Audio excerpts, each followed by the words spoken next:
नमस्कार, मैं हूं दीपाली राणा। आप देख रहे हैं कल का बाजार। आपके स्टॉक रिलेटेड सवाल, निवेश की बात हो, बातों ट्रेडिंग के सब इस शो में हम करते हैं शामिल। आप भी कर सकते हैं तरीका नोट इस शो में आने का, अपने सवाल पूछने का। 7045220000 हमारा व्हाट्सएप नंबर है। फेसबुक ट्विटर पर ये शो लाइव जा रहा है, अपने क्वेश्चंस भी आप पोस्ट कर सकते हैं। शो के दौरान भी कुछ सवाल हम सोशल मीडिया प्लेटफॉर्म से पिक करते हैं और बाकी आगे के शोज में भी उन क्वेरीज को शामिल किया जाता है। तो आप अपने क्वेश्चंस भेज सकते हैं सोशल मीडिया प्लेटफॉर्म्स के थ्रू भी। आपकी क्वेरीज लेंगे, लेकिन उससे पहले बात करते हैं मार्केट की। और फेड पॉलिसी पर मीटिंग से पहले आज हमने बाजार में सीमित दायरे में कारोबार होते हुए देखा और उसी कंसोलिडेशन के साथ, रेंज के साथ मार्केट दिन के ऊपरी स्तरों के आसपास बंद होने में कामयाब रहा। सेंसेक्स निफ्टी हल्की बढ़त पर बंद हुए। सेंसेक्स 85 अंक चढ़कर क्लोज हुआ। निफ्टी 40 अंक चढ़कर 18,750 के ऊपर बंद हुआ। सबसे ज्यादा खरीदारी हमने मेटल, एनर्जी, इंफ्रा स्टॉक्स में देखी। रियल्टी ऑटो इंडेक्स हल्की बढ़त पर बंद हुए। हमारे साथ है शेयर इंडिया के वाइस प्रेसिडेंट और head of research Ravi Singh. Ravi नमस्कार, स्वागत है आपका। एफआईआईज के नंबर्स दिखा देते हैं फटाफट से। पहले एफआईआईज ने खरीदारी की है 1714 करोड़ की, डीआईएस की बिकवाली हुई है 654 करोड़ की। रवि बताइए पहले तो कल के लिए क्या आउटलुक है, क्या व्यू है, क्या रेंज देखते हैं?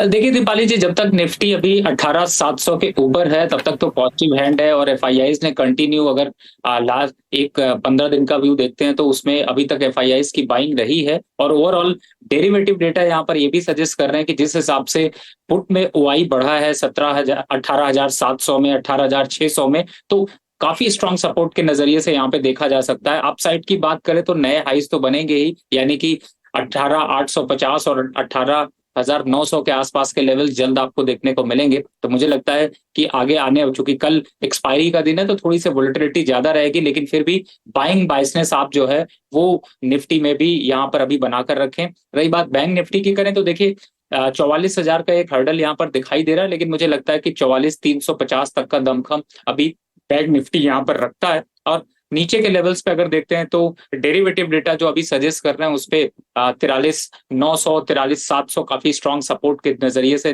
दिखाई दे रहे हैं। अगर इसी को रेजिस्टेंस के पॉइंट ऑफ व्यू से भी देखें तो 44,400, 44,500 उस पे ओआई थोड़े से कॉल साइड से बिल्डअप हो रहे हैं। तो मतलब अभी रेजिस्टेंस बहुत ज्यादा स्ट्रांग नहीं, सपोर्ट ज्यादा स्ट्रांग है, चाहे निफ्टी की बात करें या बैंक निफ्टी की। तो पॉजिटिव मोमेंटम यहाँ पर बना के रखना है।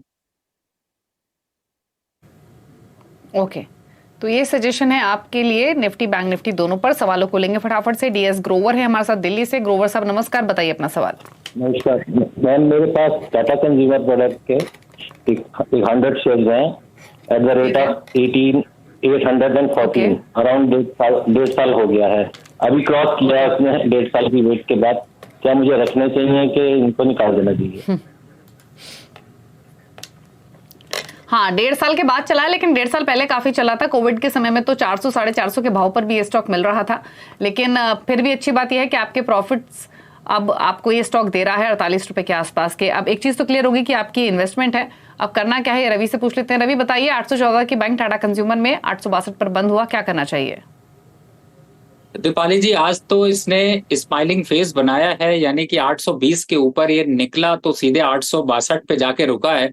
और अभी मुझे लगता है दौड़ शुरू हुई है, 950 तक की रैली दिखाई दे सकती है। चार्ट पर बहुत अच्छे ब्रेकआउट्स देखने को मिले हैं, ज्यादातर मूविंग एवरेजेस यहाँ पर सपोर्ट दे रहे हैं। तो टेक्निकल पैटर्न पे तो है ही है, फंडामेंटल भी यहाँ पर स्ट्रांग है। तो 950 का लक्ष्य लॉन्ग टर्म पे, शॉर्ट टर्म पे अभी देखते हैं तो मुझे लगता है 880, 900 के पास थोड़ा सा रुकावट दिखेगी, लेकिन अभी भी तेजी का दौर है, जल्दबाजी ना करें। 840 रुपए का एक स्टॉप लॉस डाल लें और चलने दें। 950 का लक्ष्य आता है तो वापस से सीएनबीसी पे कॉल करें। होल्ड करने की सलाह है डेफिनेटली, बिना किसी टेंशन के। अभी तो तेजी शुरू हुई है जैसा रवि ने बताया। सवाल लेंगे दूसरा। रामराजन चेन्नई से हमारे साथ मौजूद हैं। सर नमस्कार, बताइए क्या सवाल है आपका? सर मेरा नाम रंगराजन है, मैं चेन्नई से बोल रहा हूँ। मैंने जो है सीएनटी लिमिटेड का 50 शेयर लिया था ये 1 जून को, 15 डेज पहले, 1337 में। इसका फ्यूचर कैसा है? 1337 पर साइंट के स्टॉक्स आपने खरीदे, ये आपकी इन्वेस्टमेंट है या शॉर्ट टर्म का व्यू है आपका? ये शॉर्ट टर्म शॉर्ट टर्म का व्यू है। पूछ लेते हैं, माफी चाहेंगे, एक्चुअली जो डिटेल्स हमारे पास थी उसमें एन मिसिंग था, एन की जगह एम था, इसलिए हमने रामराजन का। बट रंगराजन जी पूछ लेते हैं आपकी होल्डिंग पर राय, क्या सजेशन? 1337 की बाइंग फिलहाल फायदे की पोजीशन है, क्या सजेशन रहेगा? देखिए रंगराजन गारू जी, इस समय अभी फिलहाल तो मुझे ऐसा लगता है कि ये स्टॉक काफी स्ट्रांग अप ट्रेंड में है और 1600 तक के लक्ष्य अचीव कर सकता है। तो टाइम दीजिए, समय दीजिए। डेफिनेटली स्टॉक्स में एक अच्छा मूव निकला है। सबसे बड़ी बात है कि डेली चार्ट पर ये स्टॉक काफी तेजी से निकला है, तो चार्ट तो हेल्प कर ही रहे हैं, फंडामेंटल नंबर्स भी आपको यहाँ पर दिखाई दे रहे हैं कि अच्छे खासे सपोर्ट दे रहे हैं, तो दोनों एक साथ ही चल रहे हैं। तो मुझे लगता है कि 1600 का लक्ष्य यहाँ पर बहुत जल्द अचीव हो सकता है। तो आप चूंकि शॉर्ट पीरियड भी पूछ रहे हैं, तो 1600 से पहले प्रॉफिट बुक करने की जल्दबाजी ना करें। स्टॉप लॉस यहाँ पर 1460 रुपए का क्लोजिंग स्टॉप लॉस डाल के चलें और प्रॉफिट को थोड़ा और बड़ा होने दें। ओके, आलोक सिंह है कोलकाता से हमारे साथ। आलोक जी नमस्कार, बताइए क्या सवाल है आपका।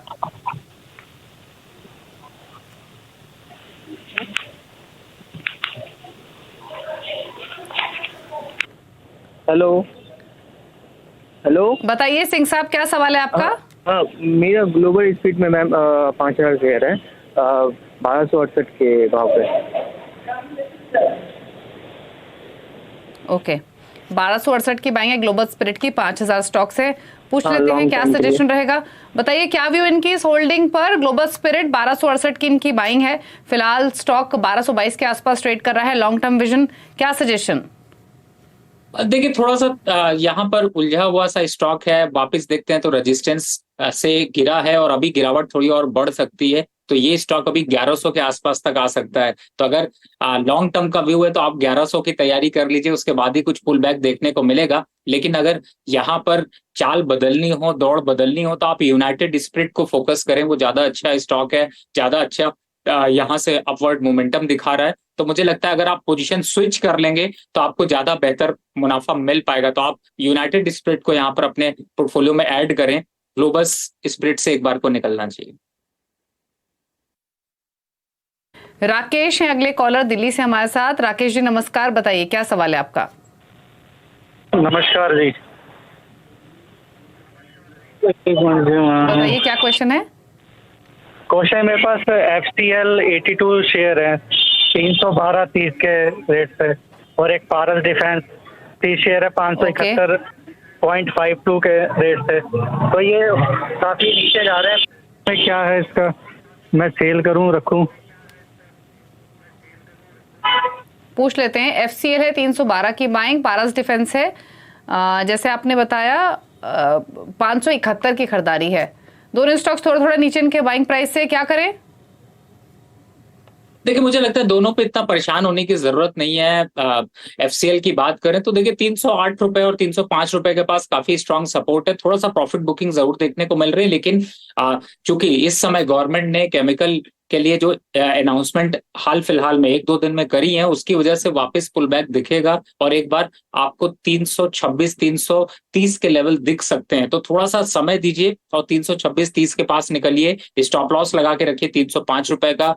दूसरा स्टॉक आपने पारस बताया। देखिए डिफेंस स्टॉक में आप मैस्डॉक देख लें या फिर बेल देख लें या फिर HAL देखें, उनमें अच्छी खासी रैली देखने को मिली है। पारस डिफेंस के भी फंडामेंटल काफी स्ट्रांग है। चार्ट पर अगर आप देखते हैं तो जरूर थोड़े से यहाँ पर आपको एक रेजिस्टेंस दिखाई दे रहे हैं, लेकिन ये अभी सपोर्ट काफी स्ट्रांग है और 540 के नीचे सस्टेन कर पाना थोड़ा मुश्किल है।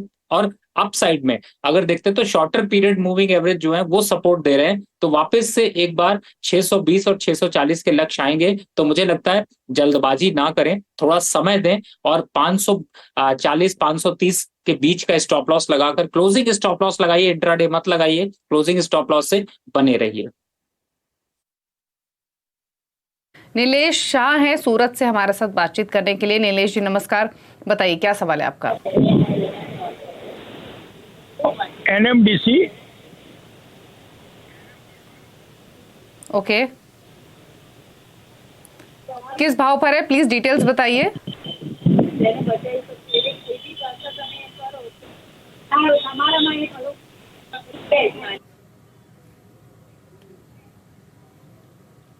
चलिए बातचीत नहीं कर रहे हैं, जो डिटेल्स इन्होंने शेयर की हैं उसके बेसिस पे क्वेश्चन ले लेते हैं। NBCC के 100 के लेवल पे बाएंगे, इस स्टॉक पर ही राय लेना चाहते हैं, क्या सजेशन 100 के बाइंग के हिसाब से NBCC। देखिए अगर देखते हैं तो अभी तो काफी ज्यादा नीचे है और इतना बड़ा मूव तो ये अभी नहीं दिखाने वाला कि इतनी तेजी से इसमें रैली देखने को मिले। लेकिन ये है कि इस स्टॉक को अभी जब तक ये 38 के ऊपर है तब तक अभी इसको चलने दीजिए, लेकिन समय समय पर सीएमडीसी से राय जरूर लीजिए। तो अभी फिलहाल अपनी पोजीशन को यहाँ पर होल्ड करके रखिए, स्टॉप लॉस लगाइए 38 का।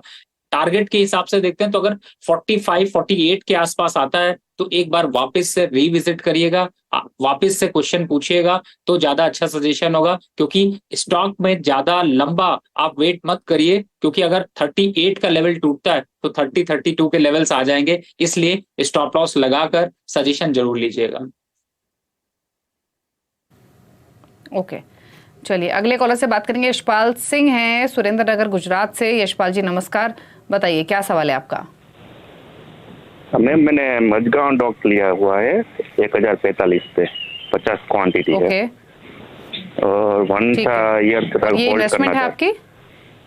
हाँ इन्वेस्टमेंट है 1 साल के लिए। 1 साल के लिए मैजगांव डॉक इन्होंने लिया हुआ है। 1045 इनका परचेजिंग का प्राइस है। क्या सजेशन रहेगा इनके लिए? देखिए दीपाली जी, मुझे लगता है इन्होंने थोड़ी ट्रेन लेट पकड़ी है, क्योंकि ये स्टॉक 820 के ऊपर जैसे ही निकला वो सीधे 1000 की सीरीज में चला गया है। लेकिन फिर भी पैनिक की कोई सिचुएशन नहीं है, जल्दबाजी ना करें। थोड़ा सा अगर एवरेज ऑन कर सकते हैं तो 980-960 के बीच में एक एवरेज जरूर करिएगा। आप 1 साल का विजन रखते हैं तो बिल्कुल पोजीशन होल्ड करके रखें। 1230 रुपए का लक्ष्य आपको आने वाले समय में देखने को मिलेगा, तो थोड़ी सी परचेजिंग आप यहाँ पर अगर लोअर लेवल पे और कर पाएंगे तो आपका एवरेज बेहतर होगा, तो आपको बेहतर रिटर्न मिलेंगे। लेकिन बिलीव रखिए ये स्टॉक आपको 18 से 21% के बीच के रिटर्न आपको जरूर देके जाएगा, क्योंकि दमदार स्टॉक है, फंडामेंटल बहुत स्ट्रांग है, ऑर्डर्स बहुत अच्छे हैं और टेक्निकल चार्ट पे भी आप देख रहे होंगे तो ये 900 के ऊपर से एक ब्रेकआउट पे ही चल रहा है। तो मुझे लगता है पोजीशन को होल्ड रखिए, जल्दबाजी ना करें, थोड़ा एवरेज और कर लें। ओके, चलिए तो ये सजेशन आपके लिए दिया गया है। अब बात करते हैं अगले कॉलर से, और सवाल पूछने के लिए मुकेश हमारे साथ हैं फरीदाबाद से। मुकेश जी नमस्कार, बताइए क्या क्वेश्चन है? नमस्कार मैडम, मेरे क्वेश्चन 2 शेयर से है। नमस्ते। एक है हैदराबाद इंडस्ट्रीज HIL, मेरी परचेज प्राइस है 250 rupees at 100 share at 250 rupees. Okay, and another one is Suzlon, very long term, I can hold for 10 years। ये हैदराबाद इंडस्ट्रीज आपने कब लिया? मैडम मतलब 7-8 साल पहले। 7-8 साल पहले आपने ये स्टॉक खरीदा और काफी अच्छे प्रॉफिट्स में। आप 250 का स्टॉक 3000 का हो गया, मल्टीफोल्ड रिटर्न्स। क्या सजेशन इनके इस निवेश पर, हैदराबाद इंडस्ट्रीज पर? देखिए दीपाली जी, ऐसे स्टॉक्स जब पूछे जाते हैं और अच्छे लेवल पे निवेश होते हैं तो बड़ा अच्छा लगता है, और मुझे ऐसा लगता है कि ये स्टॉक में अभी भी दमखम काफी है। एनर्जी और मिनरल्स पे स्टॉक जो है वो एक्टिविटी करता है, और सबसे बड़ी बात है कि अपने स्ट्रांग नंबर की वजह से बहुत जाना जाता है, और इसी वजह से आप डे टू डे बेसिस पे इसकी ग्रोथ देख रहे हैं। छोटा स्टॉक जरूर है लेकिन अच्छे रिटर्न्स यहाँ पर दे रहा है। 3400 का लक्ष्य यहाँ पर अभी दिखाई दे रहा है, तो मुझे ऐसा लगता है कि आपको पोजीशन बिल्कुल बनाए रखना चाहिए। अगर कुछ पैसे की जरूरत है, कुछ टारगेट है, तो इस बीच में थोड़ा मुनाफा वसूली कर सकते हैं, पैसा निकाल सकते हैं, वापस पैसा फिर से इन्वेस्ट करने का मौका मिलेगा। लेकिन पार्शियल प्रॉफिट बुक करने की पहला सजेशन होगा। दूसरा, टारगेट अगर आप बात करते हैं तो टारगेट वही है, 3400 का लक्ष्य आता है, तो एक बार वापस से दीपाली जी को याद करिएगा, कल के बाजार में फिर से सवाल पूछिएगा तो आपको नए लेवल्स बताएंगे। ठीक है, प्रकाश मौर्य हैं हमारे साथ अब अपना सवाल पूछने के लिए, और ये क्वेश्चन इन्होंने इनफैक्ट हमारे साथ फोन लाइन पर कनेक्टेड है बनारस से। प्रकाश जी बताइए कौन सा स्टॉक, क्या जानना चाहते हैं? M&M के बारे में जानना चाहते हैं मैम हम। 900 शेयर लिए हैं 1410 की रेट से। ओके, तो वही उनका तो क्या करें, होल्ड करें अभी? 1410 की बाएंगे, 900 शेयर्स, क्वांटिटी तो काफी सारी है इनके पास, 1378 पर कर रहा है ट्रेड। क्या सजेशन रहेगा इनके लिए, क्या करें इस होल्डिंग में?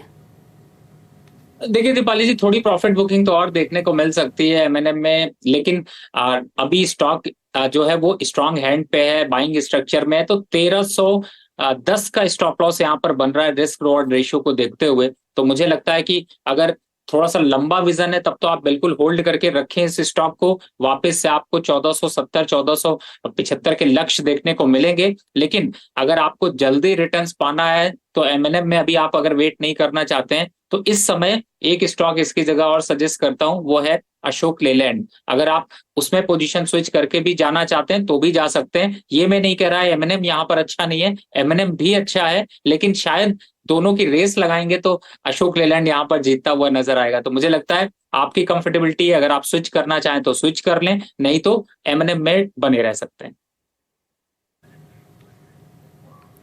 यशपाल गुप्ता दिल्ली से हमारे साथ हैं। यशपाल जी नमस्कार, बताइए अपना सवाल।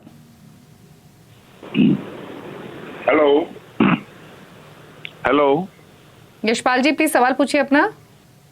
हाँ जी मैडम, मेरे पास टाटा केमिकल के 150 शेयर है और 1043 के भाव में है, तो क्या मैं इसको होल्ड करूं या इसको अभी निकल जाऊं? पूछ लेते हैं क्या सजेशन रहेगा। 1043 की आपकी बाइंग है, 977 पर कर रहा है ट्रेड। ये स्टॉक भी चला नहीं है पिछले काफी समय से। क्या सजेशन रहेगा टाटा केमिकल्स पर? निकल जाएं क्योंकि इनके भाव से 65 रुपए, इनफैक्ट ज्यादा नीचे 1043 की, हाँ 65 रुपए के आसपास का इनका नुकसान है, तो ज्यादा लॉसेस नहीं है। निकल जाएं इस पोजीशन से, होल्ड रखें? देखिए दीपाली जी, इस स्टॉक को अगर आप डेली चार्ट पे देखेंगे तो आप बहुत छोटी रेंज पाएंगी, 1020 से 940 के बीच का। अब चल रहा है इस समय स्टॉक 977 रुपए के पास। तो अगर इसको चलना है तो आपको इंतजार करना पड़ेगा। 1020 के ऊपर जैसे ही ये स्टॉक निकलेगा वापस से 1120 के लक्ष्य दिखाएगा। लेकिन यहां पर आपको ध्यान ये रखना है कि अगर ये 940 का लक्ष्य तोड़ देता है या 940 का अगर सपोर्ट तोड़ता है तो वापस से 820 और 850 के पास आ सकता है। तो मैं कहूंगा कि थोड़ा सा रिस्क लीजिए यहाँ पे और वेट कर लीजिए। वापस अगर 1020 के ऊपर निकल जाता है तो आप 1120 का लक्ष्य रखिएगा, नहीं तो 1020 के आसपास आता है तो एक बार को एग्जिट हो जाइएगा, लॉस कम होगा और दूसरे स्टॉक्स जो हम लोग स्टॉक सजेस्ट कर रहे हैं या डिस्कशन पे आ रहे हैं उनमें निवेश कर लीजिएगा। ओके चलिए, तो ये सजेशन रहे आपके लिए टाटा केमिकल्स पर 977 पर बंद हुआ आज के सेशन में। विजय पांचाल मुंबई से हमारे साथ। विजय जी गुड इवनिंग, बताइए सवाल। Good evening. मेरे पास यूफ्लेक्स इंडस्ट्रीज है 150 के भाव पे, तो मुझे उसके ऊपर जरा रिव्यू करना। यूफ्लेक्स 150 की बाइंग, 417 पर कर रहा है ट्रेड, 250 रुपए हर स्टॉक पर फायदा हो रहा है। तो काफी स्ट्रॉन्ग प्रॉफिट्स में लेने हैं, प्रॉफिट्स या होल्ड करना है यूफ्लेक्स? देखिए इस समय अगर आप मुझसे पूछेंगे तो मैं यही कहूंगा कि प्रॉफिट अगर आ रहा है, और वैसे तो कंपनी काफी अच्छे स्ट्रक्चर पे बिहेव कर रही है, लेकिन फिर भी दीपाली जी प्रॉफिट इतना ऐसा अच्छा प्रॉफिट आता है तो मुझे लगता है उसकी भी एक सीमा होनी चाहिए और उस प्रॉफिट को बुक करना चाहिए। चाहे वो आप अपना जो इन्वेस्टमेंट मनी वही बाहर निकालिए, बाकी पोजीशन आप कंटिन्यू रखिए। टारगेट की बात कर लें तो जरूर है कि एक बार 450 और 460 के लक्ष्य दिखा सकता है, लेकिन यहां से करेक्शन भी थोड़ा बनता है और शायद करेक्शन अगर आता है तो वो 380 तक लेके जाएगा। तो पार्शियल प्रॉफिट बुक करने में ज्यादा समझदारी। ठीक है, पार्शियल प्रॉफिट्स ले लीजिए, यही सलाह है। चलिए रुक रहे हैं इसी के साथ एक ब्रेक के लिए। ब्रेक के उस पर कुछ और क्वेश्चंस। आप देखते रहिए कल का बाजार। आप देख रहे हैं कल का बाजार। हमारे साथ हैं रवि सिंह जो आपकी क्वेरीज को कर रहे हैं आंसर, सोशल मीडिया से लेते हैं सवालों को। पहले रुक करते हैं ट्विटर की तरफ। नमन कुठारी ने सवाल भेजा है टॉलब्रुस ऑटो पर। टॉलब्रुस ऑटो 480 के लेवल पे इन्होंने खरीदा हुआ है, लॉन्ग टर्म व्यू क्या करें? देखिए फिलहाल तो अभी ऑटो इंडस्ट्री की यहाँ पर अच्छी खासी ग्रोथ देखने को मिल रही है और इस स्टॉक में भी एक अच्छा खासा जंप यहाँ पर दिखाई दे रहा है। तो 770 का टारगेट यहाँ पर देखने को मिल सकता है। इमीडिएट बेसिस पे लॉन्ग टर्म पे जाते हैं तो 880 तक के लक्ष्य आएंगे। चार्ट में भी अच्छे ब्रेकआउट के साथ निकला है, तो मुझे लगता है कि यहाँ पर 690 के स्टॉप लॉस से लॉन्ग टर्म टारगेट के लिए 850 रुपए यहाँ पर वेट किया जा सकता है। करने की सलाह है। ये स्टॉक काफी चला भी है, अगर आप पिछले 1 महीने की चाल देखेंगे तो स्ट्रॉन्ग परफॉर्मर रहा है ऑटो एंसिलरी पॉकेट से। चलिए समय की कमी है इसलिए और सवाल आज सोशल मीडिया से नहीं ले पाएंगे, माफी चाहेंगे। लेकिन रवि कोई क्लोजिंग कमेंट? बिल्कुल। इस समय देखिए निफ्टी पॉजिटिव हैंड पे है और कल एक्सपायरी का दिन है, तो थोड़ा सा बाइंग बाइसनेस यहाँ पर देखने को मिलेगी। फिलहाल जिन स्टॉक्स की मैंने चर्चा करी है उनमें मेरी कोई भी पर्सनल पोजीशन नहीं है, कंपनी की तरफ से ऐसे पोजीशंस गए हुए हैं। ओके, चलिए शुक्रिया आपका आने के लिए शो में और सभी क्वेरीज को आंसर करने के लिए थैंक यू सो मच। इसी के साथ एक ब्रेक के उस पर भी खबर जानी CNBC आवाज पर। नमस्कार।